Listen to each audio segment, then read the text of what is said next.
دوستو فلسطین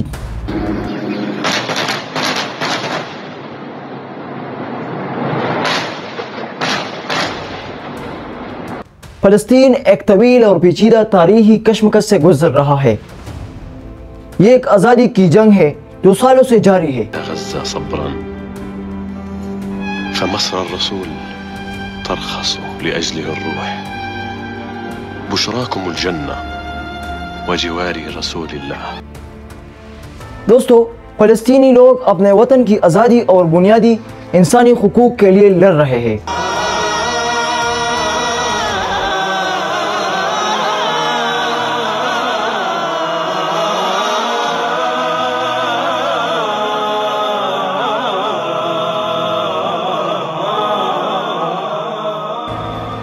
ناظرین، اسرائیلی حکومت فلسطینیوں پر ظلم و ستم کر رہی ہے۔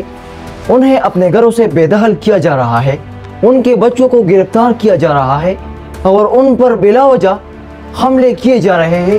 یہ عالمی قوانین اور انسانی حقوق کی پامالی ہے۔ وہ اپنے گھروں اور زمینوں سے بے دخل ہوئے پھر احتجاج کر رہے ہیں اور اپنی مستقبل کے لیے لڑ رہے ہیں۔ ناظرین، فلسطینی لوگ امید اور عزم کے ساتھ آگے بڑھ رہے ہیں، اپنے وطن کی آزادی اور حقوق کے لیے لڑتے رہیں گے۔ ان کے بچے اور نوجوان آزادی کی لڑائی میں شامل ہیں اور انہیں آنے والی نسلوں کے لیے بہتر مستقبل کی امید کو برقرار رکھتے ہیں۔ فلسطینی لوگ اپنے وطن کی آزادی کے لیے لڑتے رہیں گے اور آخر میں اس مقصد کو حاصل کریں گے۔ فلسطین میں یہودی آبادی اور عرب آبادی کی موجودگی قدیم ہے۔ 20ویں صدی میں یہودیوں کا اسرائیل میں آباد ہونا اور اس کے بعد عرب اسرائیل تنازعات شروع ہوئے۔ دوستو 1948 میں اقوام متحدہ کے فیصلے پر اسرائیل کا قیام ہوا، جس سے فلسطینی عرب آبادی کو بے گھر ہونا پڑا۔ یہ فلسطینی مسئلے کی بنیادی وجہ ہے۔ الجنة باهظة الثمن لا يقدر على دفعها إلا العظماء فصبرا يا غزة صبرا فمصر الرسول ترخص لأجله الروح بشراكم الجنة وجوار رسول الله۔